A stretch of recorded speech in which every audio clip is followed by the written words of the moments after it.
Uhlmann reporting for Katie Chats here at the Female Eye Film Festival in downtown Toronto with producer Drew Moore. How does it feel to be here at Feff with your film, The Brazilian? You know what? It was absolutely a fantastic week for everybody here. I mean, Lindsay's first film she's ever written and produced. Had a great crowd response. I got some time over on Center Island for a second, as you can see. But I love Toronto. I'm a huge fan. I think we're gonna be coming back a lot more often. How did you and Lindsay meet and start working together? Back in the day, actually, she went to the New York Conservatory for Dramatic Arts, which I was also enrolled in.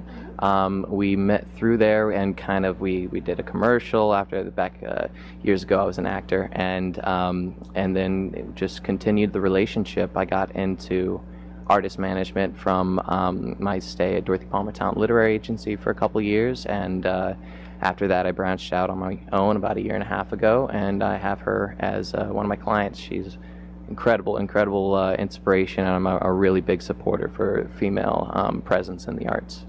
What really drew you to this project in particular? Have you ever had a Brazilian? Yeah, you know what? I did get my back waxed once. Don't be an actor. But yeah, it wasn't a fun process. No, I mean, really, it was kind of a project. She's like, I have the funniest thing in the world. It's a story for my friend. We're coming to New York. We're producing it. I'm like, can I please see a copy of the script? And and then a week goes by. We audition 45, 50 girls, go through the whole process, lock down locations, and really just dish it out in a couple days, and really happy with this 8-minute cut. How did production go? Did it run smoothly?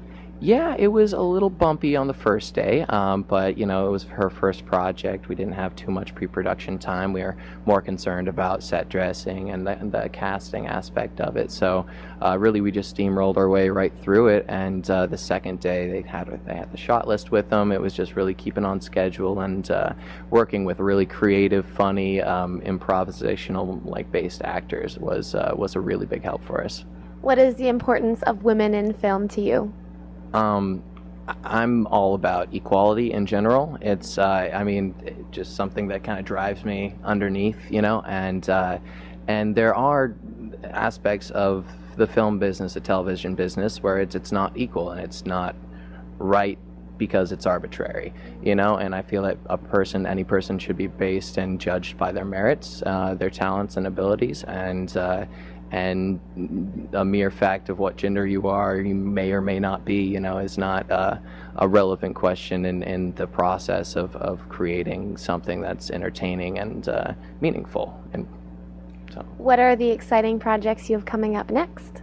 I do have a project I'm just a producer on, Do Not Represent This Girl, The Awakening of Vilma Rainer, Magna Films over in Montenegro. That's a beautiful, really heart-wrenching story about a woman in the 1970s who's dealing with the after effects of, after the Nuremberg trials, and she was in the dollhouse in Auschwitz. So it's a really dramatic movie, but we have a fantastic actress already attached and going through the business side of things right now. That's it's a feature I have going. I have Hitsville, USA, which is my baby. It's a Motown project about Berry Gordy, Smokey Robinson in 1958, Detroit. It's an anthology, and we really want to. I'm not want to say it's a marketing thing. If you see something wrong about the industry, I think you just need to do the opposite.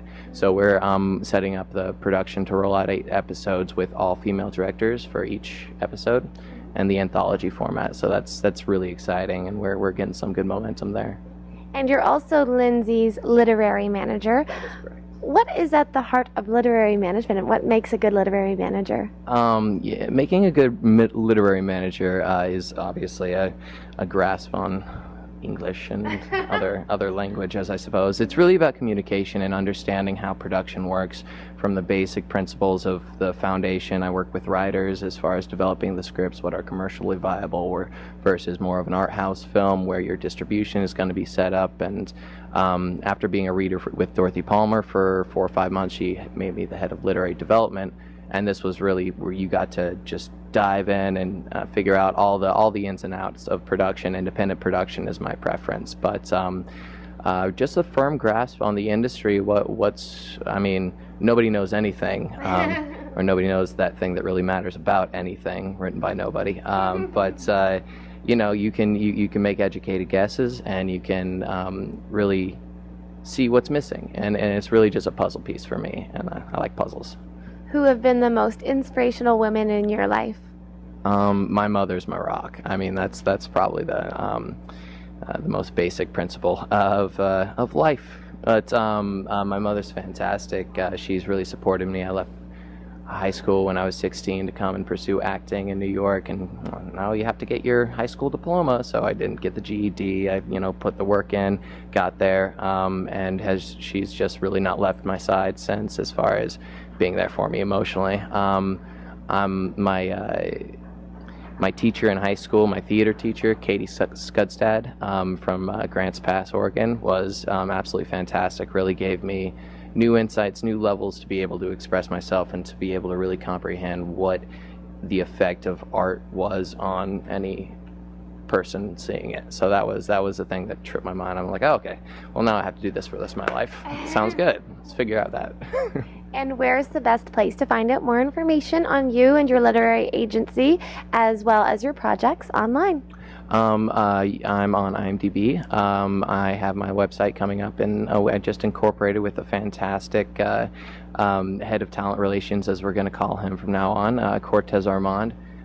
Just a shark of a salesman, and just really specific in what he wants and sees in the talent. And it's totally a yin yang type of situation. I'm like, we can develop you, and he's like, no, you need to be making me money.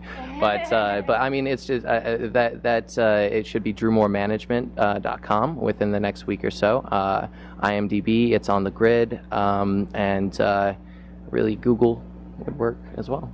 Thank you so much, Drew. Congratulations, and enjoy the rest of Feff. Thank you so much, Katie. This was great. I'm Katie Uhlmann reporting for Katie Chats here at the Female Eye Film Festival in downtown Toronto.